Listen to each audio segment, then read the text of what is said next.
Makasika ny famatsiana herinaratra indray kosa dia nahadehibe ny resaka tato ato amin'ny mety akaran'ny vidin'ny jiro indray ho an'ny eto Madagasikara. Tsy mbola misy anefa ny fanapahan-kevitra noraisina makasika izany ary hevitra ihany no naroso raha ny fanamariana izay noentin'ny ministry ny angovo sy ny solika tamin'ny andro nomaly. Napiaka peu ny mpanjifa maro no ny fandrenesana fa hisontra atsoatsy ny saran'ny jiro sy ny rano.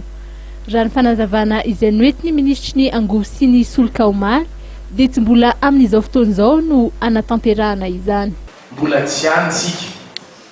fa hevitra ny natsipy mba azahoana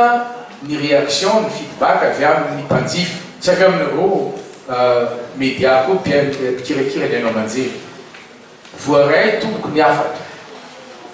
na zany ny lalàna mifeny le lalàna ny tenenina teo zay mametraka tsy maintsy anaovana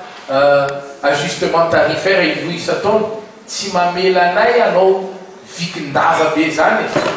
fa tsy maintsy atao tsy kelikely izy io zany eo miankina indrindrandrindra ihany koa zany zany hoe nikajikajy atao momba an'izy io dia miankina amin'ny miankina amina parametra maro ka anisan'izany ny fivoarany fahefa-mividiny ny mpanjifa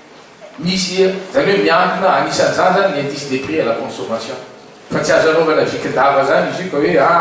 tonga dia mitombona avoeny an'io ihany zay matsiny ny hevitra noviziny ny mpanao gazety teo eo. Voalaza omaly fa hoarenina ny olana arabola sedran'ny jirama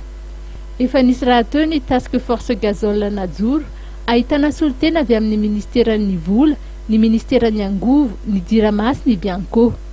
anaramaso ireo fandaniana ataon'ny mpanjifa indrindra ireo orinasa vaventy izy ireo zay tratra mangalatra herinaratra dia ho saziana saingy atreto tsy misy ny lalàna mametra izany efa misy ireo tratra ka heverina ampiana ny fatiantoky ny